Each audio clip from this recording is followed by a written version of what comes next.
আসসালামু আলাইকুম। আজকের গল্প থেকে আমরা যা শিখব তা হলো যারা অকৃতজ্ঞ তাদের উপর সম্পূর্ণ নির্ভরশীল না হওয়া এবং তাদের সীমার বাইরে ক্ষমতা না দেওয়া। চলুন তাহলে গল্পটি শুরু করা যাক। একটি নির্জন কক্ষে একজন দরবেশ বাস করতেন। সে কক্ষে এক ইঁদুর এসে বাচ্চা প্রসব করলো। পরে দরবেশকে দেখতে পেয়ে সব কয়টি বাচ্চা পালিয়ে গেল, কিন্তু একটি ইঁদুরের বাচ্চা রয়ে গেল। দরবেশের দয়া হলো, তিনি বাচ্চাটিকে দুধ পান করাতে লাগলেন। একদিন দরবেশ দেখলেন বাচ্চাটি মন বার করে বসে আছে। তিনি তার দুঃখের কারণ জিজ্ঞাসা করলেন। ইঁদুরের বাচ্চা বলল, আজ একটা বিরাট ইঁদুর আমাকে দাওয়া করেছিল। আজ কোন রকমের প্রাণ বাঁচিয়েছি, কিন্তু একদিন সে আমার উপর জয়ী হবে এবং আমাকে হত্যা করবে, তাই আমার মনে খুব দুঃখ। দরবেশ বললেন, তাহলে আমি এখন তোর জন্য কি করতে পারি? বাচ্চাটি বলল, আমাকে বিড়াল বানিয়ে দিন। দরবেশ তখন আল্লাহর দরবারে দোয়া করলেন এবং ইঁদুরের বাচ্চার শরীরে হাত বুলালেন। সঙ্গে সঙ্গে একটি বিড়ালে পরিণত হলো। কয়েকদিন পর দরবেশ দেখলেন বিড়ালটি বিমর্ষ মনে বসে আছে। তিনি বিড়ালের দুঃখের কারণ জিজ্ঞাসা করলেন। বিড়াল বলল, আজ মহল্লার গলিতে ঘুরতে গিয়েছিলাম। একটি কুকুর আমাকে তাড়া করতে ছিল। বড় কষ্ট করে প্রাণ বাঁচিয়ে এসেছি, কিন্তু এভাবে কতদিন প্রাণ বাঁচাতে পারবো, তাই আমি খুব চিন্তিত। দরবেশ বললেন, তাহলে তুই এখন কি করবি?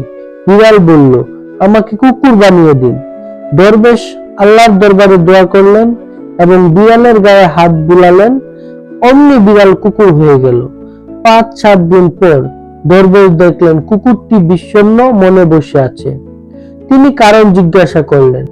কুকুর বলল, আজ আমি জঙ্গলে গিয়েছিলাম, সেখানে একটি নেকড়ে আমাকে তাড়া করেছিল, হামলাও করেছিল। দরবেশ বলল, তাহলে তুই এখন কি করতে চাস? কুকুর বলল, আমাকে নেকড়ে বানিয়ে দিন। দরবেশ দোয়া করে তার শরীরে হাত বুলালেন, আর অমনি কুকুরটি নেকড়ে বাঘ হয়ে গেল। কয়েকদিন পর দরবেশ দেখলেন সে নেকড়ে বাঘটি মন খারাপ করে বসে আছে।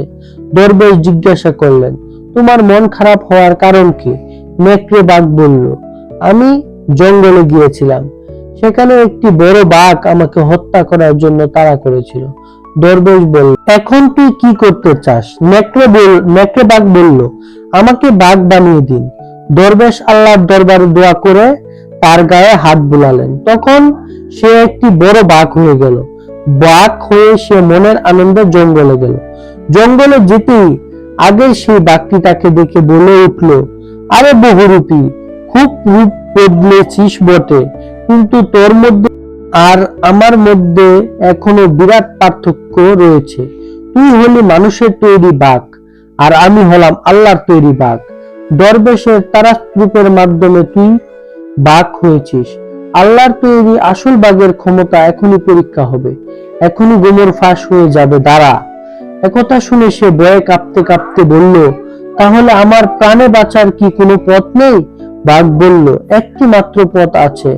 আগে তুই তাকে হত্যা করে আয় যে আল্লাহর উপর মাতাব্বরি করেছে, তোকে ইঁদুর থেকে বাঘ বানিয়েছে, আল্লাহর সৃষ্টির মধ্যে সে হস্তক্ষেপ করেছে। তাকে হত্যা করলেই তোকে ছেড়ে দিব। নেকড়ে বাঘটি চলল। জঙ্গল থেকে দরবেশের কামরায় এসে হাজির হলো। দরবেশ দেখলেন সে নখ বের করে থাবা প্রস্তুত করে সামনে এসে গাড় করছে। দরবেশ বললেন, আজ তোর কি অবস্থা হয়েছে? নেকড়ে বাঘ বলল, আজ তোকে হত্যা করব। দরবেশ বললেন, আমার আগে সকল উপকার দয়া কি ভুলে গেছিস? নেকড়ে বলল, দেখ তোর উপকার, এখন আমার জান যায়, উপকারের কথা ভেবে জান হারাতে পারি না। সে বাঘের আজ আবার দেখা হয়েছে, সে হলো আসল বাঘ, আর আমি ইঁদুর থেকে বাঘ রূপ ধরেছি। সে জানতে পেরেছে। সে বাঘ আমাকে বলেছে আল্লাহর সৃষ্টিতে যে হস্তক্ষেপ করে তোকে ইঁদুর থেকে বাঘ বানিয়েছে, তাকে হত্যা করে আয়, না হলে তোর রক্ষা নেই।